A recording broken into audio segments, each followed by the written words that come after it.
আল্লাহ রাসূল বলে সামর্থ্য থাকা সত্ত্বেও যারা হজ করলো না, ও দুনিয়ার উম্মতেরা, দুনিয়ার মানুষেরা শুনে রাখো, সামর্থ্য থাকা সত্ত্বেও যারা হজ করলো না, আমি রাসূল বলে গেলাম সে ইহুদি হয়ে মরলো নাকি নাসারা হয়ে মরলো, আমি রাসূল চিনি না, আমি রাসূল জানি না, তার ব্যাপারে আমি রাসূলের আর কোনো দায়িত্ব থাকবে না।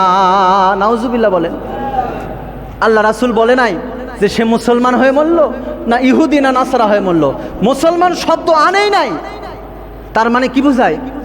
মানে যে হজ করার সামর্থ্য রেখেও হজ করলো না, মরে গেল, এই লোকটা মুসলমান হয়ে মরতে, সবাই কথা বলেন না, মুসলমান হয়ে মরতে পারে না। এখন অধিকাংশ মানুষকে যদি আমি জিজ্ঞাসা করি হজ তো আপনার উপর ফরজ, কেন হজ করলেন না, হে বেটাই কবে যে হুজুর এখনো ছেলের বিয়ে দিতে পারি নাই। কথা বলেন, কথা বলেন, কথা বলেন। ভাই আপনি হজ কেন করেন নাই? বলে হুজুর এখনো মেয়েরে বিয়ে দিতে পারি নাই। বলবে কি বলবে না? হজ কেন করলেন না? বলে হুজুর এখনো তো বাড়ি উঠাইতে পারি নাই। হজ কেন করলেন না? হুজুর এখনো তো দোকানি জমি কিনতে পারি নাই।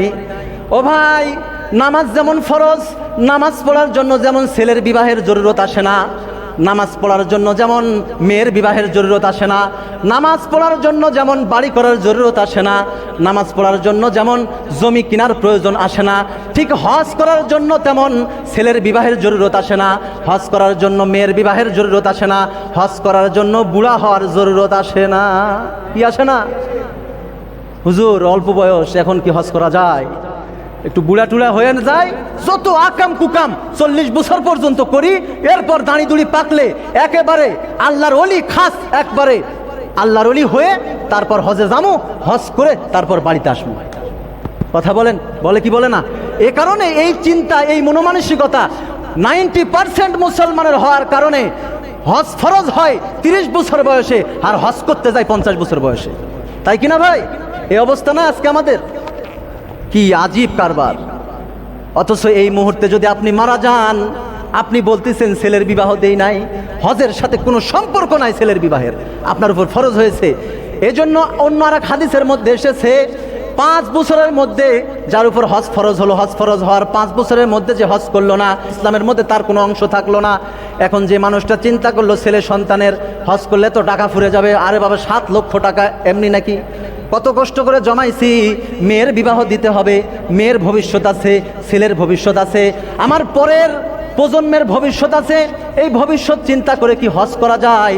এখন আমি আপনাদেরকে বলতে চাই, যে মানুষটা হজ করার সামর্থ্য থাকার পরও হজ করলো না, এই মানুষ মারা যাওয়ার পর যদি 40টা গরু জবাই করে 10 গ্রাম 40 করে যদি খাওয়ায়, বলেন এই লোকটার কি ফায়দা আসবে?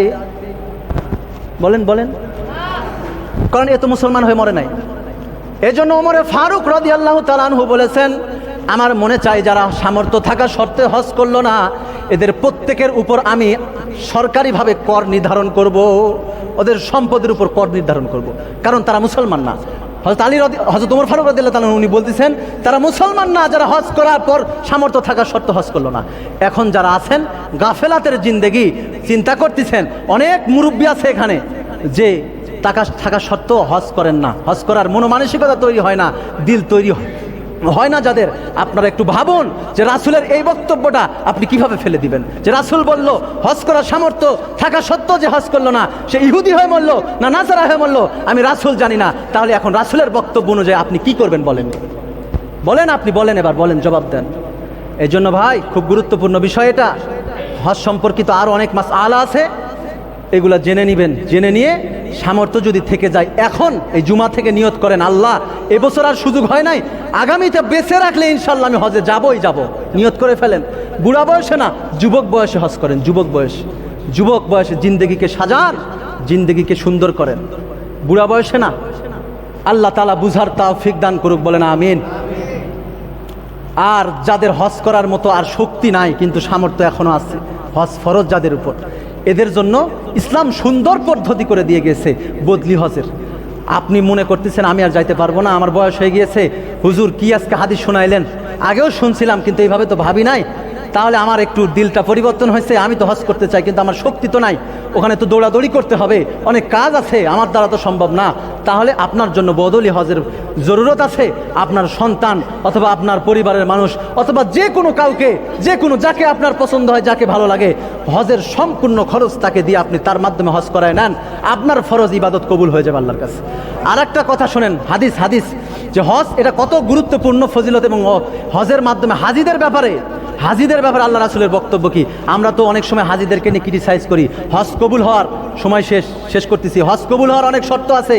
এর মধ্যে কিছু শর্ত হলো যে মানুষটা হজে গেল, হজ থেকে ফিরে আসার পর তার মধ্যে যদি পরিবর্তন বুঝতে পারেন আপনি যে কীরকম পরিবর্তন, আগে মিথ্যা কথা বলতো, হে বেটা এখন আর মিথ্যা কথা বলে না, আগে সিনেমা দেখতো এখন আর সিনেমা দেখে না, আগে বাড়ির মধ্যে রঙিন টেলিভিশন ছিল, হজ করে আসার পর টেলিভিশন ঘর থেকে বাইরে করে দিছে, আগে ডিশের লাইন ছিল বাড়ির মধ্যে, এখন আর এগুলা করে না, আগে হারাম ব্যবসা করতো, মানুষকে ভেজাল দিত, অন্যের জমি দখল করে খাইতো, এখন আর খায় না, এখন মোটামুটি ব্যবসা ভালোভাবে করতেছে, দিনের উপর চলার চেষ্টা করতেছে।